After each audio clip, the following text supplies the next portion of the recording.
America के साथ जो पाकिस्तान के ताल्लुकात थे, हम देखते हैं कि गुज़श्ता चंद सालों से, बल्कि मैं कहूँगा कि बुश के दौर से ही, जॉर्ज बुश के दौर से ही उसमें एक बड़ी तब्दीली आई थी कि जब अमेरिका ने भारत को अपने स्ट्रेटेजिक पार्टनर बनाया था। गो के उस वक्त भी नॉन नेटो अलाए थे, लेकिन उनकी तरजीह वाज़ेह हो गई थी। ओबामा दौर में वो चीज़ मज़ीद वाज़ेह हुई और अब हम देखते हैं कि वो बड़ी सड़क पे, शाहराह पे वो स्ट्रेटेजिक पार्टनरशिप जो है वो दौड़ रही है, हर सतह पे दौड़ी, खुसूसन दिफाई उसके अंदर।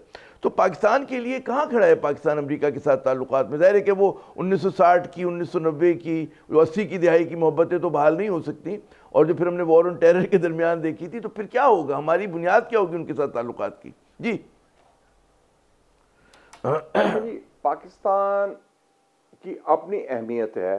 चीन के हवाले से अमेरिका ने नई हिकमत अमली बनाई है, जिसमें उन्होंने अपना सबसे करीबी साथी, करीबी हलीफ और स्ट्रेटेजिक पार्टनर हिंदुस्तान को चुन लिया है।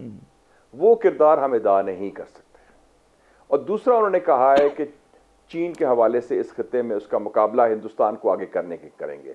मेरा ख्याल है कि हिंदुस्तान अमेरिका से फ़ायदा पूरा उठाएगा, लेकिन पूरी तरह अमेरिका का साथ नहीं देगा चीन के खिलाफ, क्योंकि उनका एक जो सोच है ना मार्केट की, बनिया की, कि वो होती है कि हर एक से फ़ायदा उठाओ और मतलब अपना निकालो, तो वो करेंगे आप।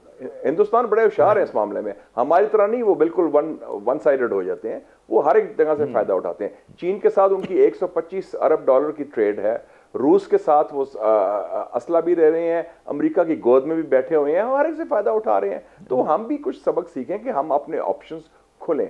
अमेरिका के साथ हमारी खसूसी ताल्लुकात वो ख़त्म हो गए हैं, वो ख़त्म हो गए हैं। अमेरिका के साथ हमारे पीपल टू पीपल रिलेशनशिप, हमारे तजारती रिलेशनशिप, हमारे इकोनॉमिक रिलेशनशिप बड़े हैं। मिलिटरली अमेरिका आपको कुछ नहीं दे सकता, आपको ना कोई असला देगा, ना कोई और चीज़ देगा, ना टेक्नोलॉजी में हेल्प करेगा आपकी, वो आगे आपके न्यूक्लियर बॉम्ब से खाइफ है।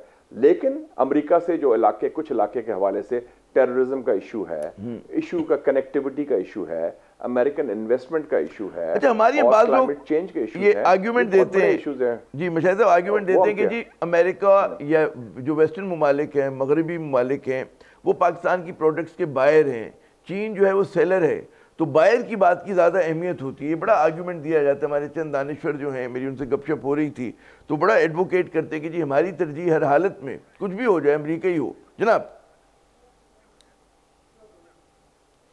Not at all. अमेरिका देखें जी, अमेरिका ने तो एज अ कैपिटलिस्ट कंट्री वो हर एक से खरीदेगा जिससे उसे फायदा हो। अगर हमें if you have things to sell they will buy it, उसमें कोई ऐसी जियोपॉलिटिक्स का इशू ही नहीं है। और अमेरिका का ये भी है कि आपके मैंने अमेरिकन को क्या कहा था जब मैं उधर गया था वाशिंगटन, मैंने कहा look here, we are the only game in town for you guys.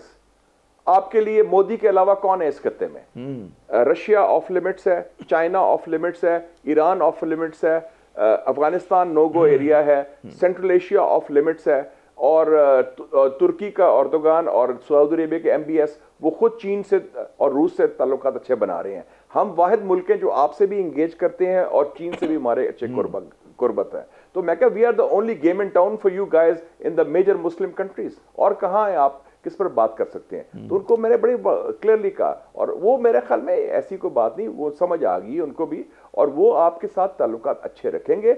वो हाँ, कभी कभी वो डराने धमकाने की कोशिश करते हैं। तो इस वक्त जो हमारे ताल्लुकात अमेरिका के साथ है सही सिमत पर है, हम ज्यादा तवक्कुआत ना रखें। पहले उन्होंने भी तवक्कुआत बहुत रखी, हमने भी तवक्कुआत बहुत रखी, और हमने एक दूसरे के दोनों से हमने स्ट्रेट बात भी नहीं की। वो हमें धोखा देते रहे, हम भी उनसे स्ट्रेट नहीं करते रहे, तो वो फायदा नहीं। वो ज़माने अब ख़त्म हो गए। अफगानिस्तान का किस्सा पिछला हो गया, और अमेरिका खुद अफगानिस्तान से बात कर रहा है, अमेरिका खुद वो चीन से बात कर रहा है। और मेरे ख्याल में ट्रंप की गवर्नमेंट आ जाएगी, मेरे लगता है नवंबर में, तो वो तो फिर यूक्रेन की जंग भी खत्म हो जाएगी।